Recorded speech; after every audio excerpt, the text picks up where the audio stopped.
What's good people, I'm Bean1 and today we're going to be looking at a review of the Holger 26.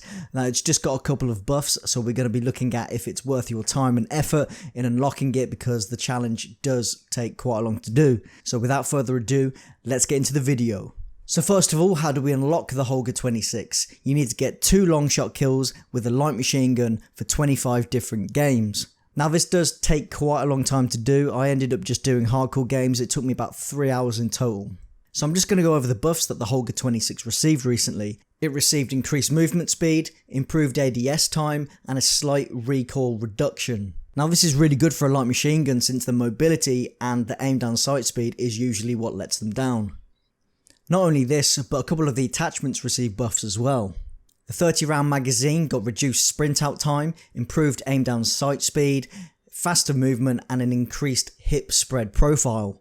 The nose stock received increased sprint out time, faster movement, reduced hip fire spread and improved ADS time. The stipple grip tape also received an improved ADS time. And finally we got the F-Tac Spitfire barrel which received an improved ADS time, faster movement and reduced hip fire spread. Now for the attachments that I recommend using for this gun, we're going to use 3 of the newly buffed attachments. We're going to be using the stipple grip tape, the nose stock and the Spitfire barrel. Other than that, we're going to be using the monolithic suppressor and the Merc foregrip. So let's go over the attachments and see what they do for the gun. Firstly, we're going to be using the monolithic suppressor which you unlock at level 51. This is going to add sound suppression and damage range to the Holger, but it does reduce the aim down sight speed and the steadiness of the recoil. We're also going to be using the stipple grip tape, which allows you to aim down sight quicker as well as fire from sprinting faster, but it does reduce the aiming stability of the Holger. You're going to want to remove the stock and have a no stock attachment on there. This increases your movement speed and your aim down sight speed. This does, however, reduce your aiming stability and your recoil control. Finally, we're going to be using the F-Tac Spitfire barrel, which you unlock at level 39. This is going to allow you to aim down sight quicker, increase your movement speed, but it does reduce the bullet velocity and your recoil control. Now the reason I'm not going to recommend using the 30 round mags is because it kind of negates the fact that you're using a light machine gun in the first place. If you only need 30 rounds, then you may as well be using a submachine gun or an assault rifle that's going to kill people quicker within that ammo frame that you've got.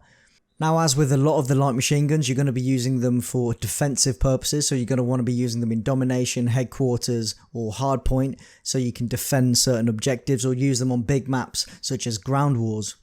Now, the problem with the Holger is even with all these new buffs, it still has quite a slow kill speed, and if you do have the 30 round mags to turn it into an assault rifle, you're still better off with other assault rifles like the M4A1. Now after a couple of games using the Holger, I'm not a massive fan of it. I found that the reload time, even with the 100 round mags, wasn't too bad, so I'd still recommend using them, and I'd rather put something like a Merc foregrip on, for example.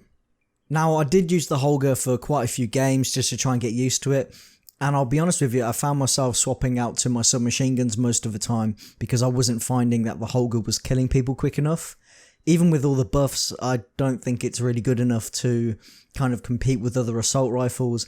As far as light machine guns go, it is pretty good. The reload time's pretty quick for a light machine gun, but you know, I don't think it's gonna be competing with any of the metas at the moment. So I'm gonna cut this video kind of short. It's a bit of a short review because the gun just isn't very fantastic. It's not worth going on about. It's not really worth your time trying to unlock. So let's get into the ratings. Ease of use, I'm gonna be giving it a 7. It's not too hard to use, but it's just not very good overall.